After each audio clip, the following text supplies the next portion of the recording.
Assalamualaikum and welcome back everyone to our subject EAMG 3123 Program Development and Management in Early Childhood Education. So this week will be our week 8 and we will be looking at unit 6, which is personal and professional staff development.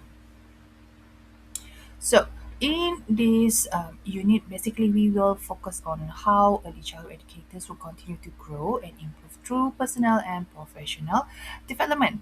Also, we are going to look at in this unit the quality of early childhood program because we know that the quality does not only depend to the curriculum and facilities. However, it also depend on the skills, reflective and supported educators. So, in this unit, it will help you to understand how staff development can strengthen teaching quality teamwork and also overall program effectiveness. Okay, so before I go further, let's look at the learning outcome for this topic. So by the end of this unit, you should be able to explain the importance of collaborative learning among staff, describe how meeting can support staff development, identify effective staff development strategies, and understand how supervision and coaching can support for professional growth. So these skills are important for future educators and leaders in early childhood education setting. So let's start with the first one, which is culture of collaborative inquiry. Okay, so staff. We start with staff development. So staff development is basically referring to ongoing learning that help the educators to improve their knowledge, their skills, attitude, and professional practice. Okay, so in early childhood education, learning does not stop after the qualification.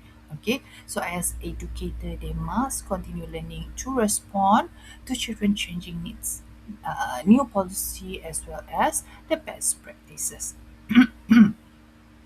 Okay, so in order to do that, we need to create a culture of collaborative inquiry. So what is a culture of collaborative inquiry? Basically, a culture of collaborative inquiry means that staff will learn together. Okay, so rather than they work alone by themselves, they need to work together. Okay, so what do they do? Okay, educators will openly discuss their teaching, share on ideas, and reflect on their experiences. Okay, so this culture will encourage for curiosity, openness among the staff, and improvement instead of blaming and criticism among the staff. Okay, so a culture of collaborative inquiry give the opportunity for the staff to learn together. Okay, so uh, we can look this through a few aspects lah. Okay, so the first one will be shared learning among staff. Okay, so shared learning among staff will allow all of the staff or the educators to exchange ideas, strategies, and also their experiences. Okay, so for example, the teachers they may show how they manage challenging behavior or how they plan for engaging activities. Okay, so this can help the less experienced staff to actually learn from other more experienced staff lah, okay, and help to build collective knowledge within the center. Okay, and then culture collaborative inquiry also can be done through open discussion and reflection. Okay, so open discussion means staff feel safe to talk about challenges and mistakes. Okay, so when they reflect, reflection can help the educators or the teacher to think about uh, which method worked better and which did not work. Okay, and how can they improve. So as a leader, they shouldn't be judgmental lah. Okay, so a leader must create a non-judgmental environment. Therefore, their staff can feel comfortable when they're sharing anything. Okay, so it can make the staff to feel comfortable sharing anything they want to share. Okay, and also they can learn from practices. Okay, so one way they can learn best is by reflecting on real classroom experiences. Okay, so for example, after a difficult time during transition, okay, so among the staff they can discuss what has happened, okay, and they can suggest to each other what best way to handle the situation for improvement. Okay, so learning from experience can help the teachers to grow professionally, okay, and improve daily practice. And then finally, okay, from all of that, can help for continuous improvement and also create a continuous improvement mindset. Okay, so continuous improvement mindset means that educators believe that they can always improve. So instead of they feel defensive, okay, when they get bad comments, okay, they would want to improve. They will take all the comments positively. Okay, so instead of feeling defensive, the staff can see feedback as an opportunity for them to grow. Okay, so this mindset can support quality teaching and long-term program improvement. Okay, so why must we have this collaborative culture of collaborative inquiry in our program? Okay, what's the importance of it in early childhood setting? Okay, so having this collaborative inquiry in early childhood setting, basically, it encourage for teamwork lah. Okay, it can help to improve the teaching practices, build trust, okay, and also support for reflective practices. So when all of our staff are working together, okay, the center can actually become more consistent. Okay, so when they work together among them, okay, then our center can become more consistent because when you have this culture, all right, it can encourage. They don't feel shy among themselves. They know if they were to ask for something, okay, they can have the support. Okay, so staff work together, they can share ideas, support one another, which will create a strong sense of teamwork in the center. Okay. Now, moving on to meeting to support development. So, in order for us to create the culture of collaborative inquiry, okay, one way is to have a support from the management. Okay, so how to get the support? Okay, how can the management know about what is needed on the operation level is by conducting a meeting lah. Okay, so have a meeting is very very important in order for the employer or the management to support their staff development, especially in our early childhood setting. Okay, because having a meeting can provide opportunity for the staff or the educators to communicate any concern or any needs that they need to convey to the management level. Okay, and not only that, it can help to reflect and also work together to improve teaching practices and program quality. So, having a regular and well-planned meetings can help to ensure consistency, professionalism, and also continuous improvement in the center.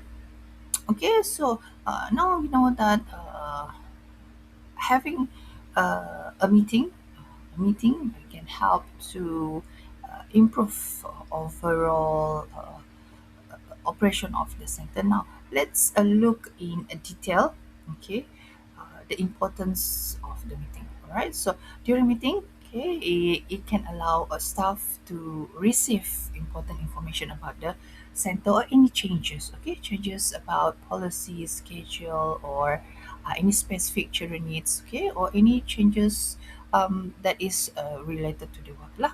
Okay, so during meeting also it gives the opportunity for the staff and also the management to discuss if there is any challenges that has occurred during the previous week and so on. Lah. Okay, so during this time they can discuss for solution. Okay, so staff can share difficulties that they have faced in the classroom, okay, and then work together with the other staff or with the management to find what are practical solution that they can take. Okay, now, Having a meeting also can help to reflect on teaching practices. Okay, meeting can give educators sometimes for them to reflect what can what way is the best for them to complete their task, and what can be improved in their teaching and also interaction with the children. And during meeting also, them together can plan for improvement. Okay, so during meeting they will be doing a discussion, reflection. Okay, so all of the stuff can actually plan for changes and improvement, whereby can help to enhance the quality of care and also learning in the center. Now, meetings, there are a few types of meeting depending to the needs of it lah. All right, so we have about four types of meeting. One is the staff meeting. Okay, so staff meeting, uh, staff meeting. Okay, staff meeting.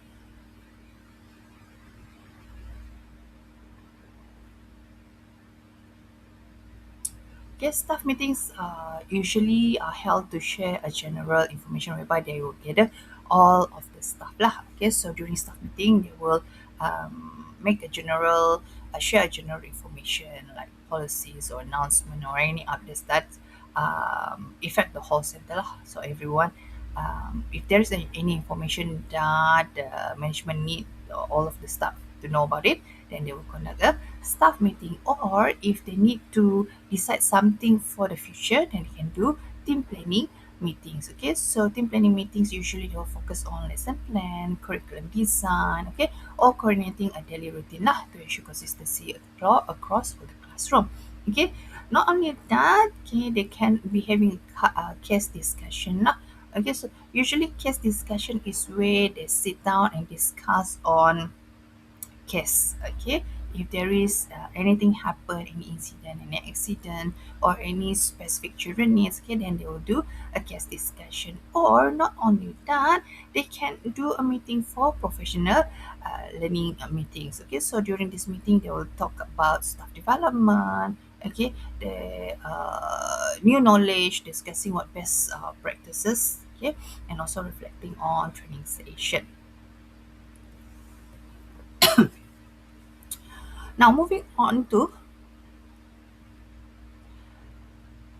moving on to effective staff development. Okay, so what is effective staff development? Okay, so effective staff development basically refer to the plan and ongoing learning opportunities that help educators to improve on their knowledge skill. Or in other word means that we are sending the staff for training. Okay. So in early childhood education, effective development will support quality teaching, staff confidence, and also compliance with professional standards. So when we send the staff to the training, okay, basically we help the staff to grow. Okay, we help them to grow themselves professionally lah. Okay, by increasing their quality teaching, get their confidence in executing the job, and also can help them to comply with all the professional standards. So how can we do this? Because staff development can be done ongoing and also as planned learning lah. Okay, so the training on the staff development, it should happen regularly and be planned in advance. So uh, it's not just a one-time event.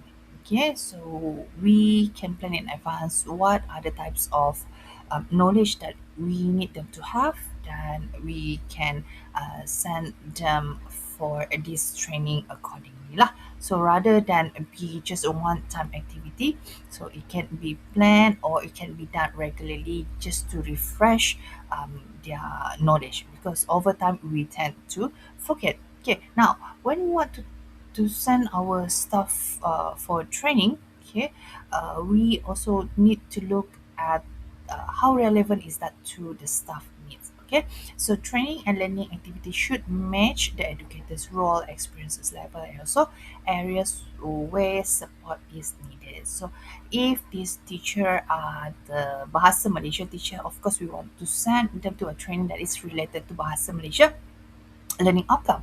Okay, if there are art teacher, they need to improve on their skills, then we need to send any training that is relevant to their needs. Okay, and also before we send them for training, we also need to ensure that the staff development program is linked to our program goal. Okay, so staff development should support the center vision, curriculum goals, and quality improvement plan. All right, so if we want to send them for a training, then we need to make sure that they be able to deliver whatever they have learned according or link or sync with our program goal, okay, with our school goal. And also, in order to send the staff for training or development, okay, uh, preferably it's supported by the management. Okay, so the management or the center leaders should encourage staff development by providing them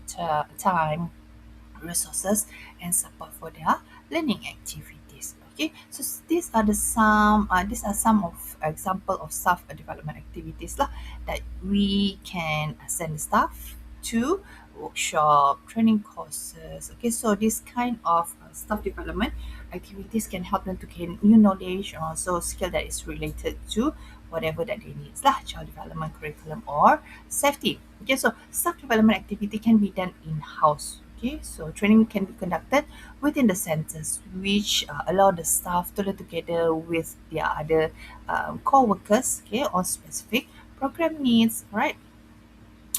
Okay, so during this staff development or training, okay, the staff will be able to observe each other teaching style, okay, to learn the new strategies and also share constructive feedback. Okay, by having this also, it can help with professional reading and reflection lah. So, usually during a training, they will be given a task or they have the opportunity to read out articles and guidelines and reflecting on practice that can help educators to stay updates and improve themselves continuously. Okay, so next let's finally, okay, let's look at effective staff development. Okay, so effective staff development should involve a plan for meaningful, okay, learning opportunities lah.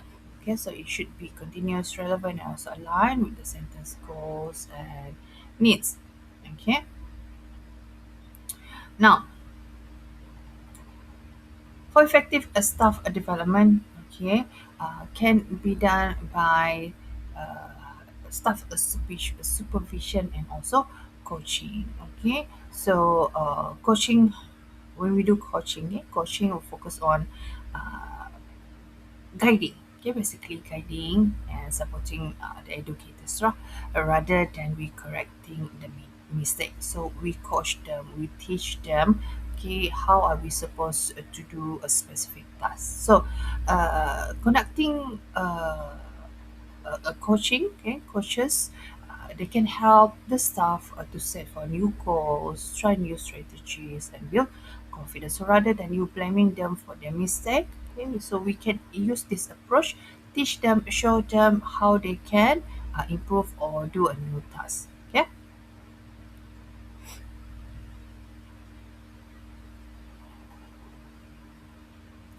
Okay. So a coaching can also include staff supervision lah. Okay, so staff supervision means that you will monitor the educators or the staff um, or the staff performance lah, okay, providing the guidance, okay, and then ensuring that policies, procedures all are followed. Okay, means that you will supervise the staff. Okay, on top of that, you can provide guidance and also feedback. Okay, so guidance feedback can include giving them a constructive feedback lah, which will help the educators to understand what they have done wrong or what they have done right. Okay, then they can think how they can improve. Right. So clear and respectful feedback support learning and professional growth. Right. And also it can ensure for quality and compliance. Okay, so when you send the staff for training or staff development, an effective one, it can help to ensure that your program can stay to be a quality program and also comply to all the requirement that is needed lah. Okay, so supervision help ensure that teaching practices align with curriculum guidelines such as Permata or the latest KAP lah. Okay, and finally, coaching can help for professional growth. Okay, so coaching focus on one-to-one support, okay, from the leaders to the workers, okay, or the educators. Right. So from here, okay, they can do reflective conversation, okay, by letting the educators know what work best and what does not work, and goal setting lah. So coaches will work with educators, okay, and help them to build confidence, improve teaching skills, and encourage continuous improvement over time. Okay, so for a summary, I leave you all to read by yourself. That will be all for our topic this week. I'll be seeing you all again on our next unit. Thank you for listening. Assalamualaikum. Bye bye.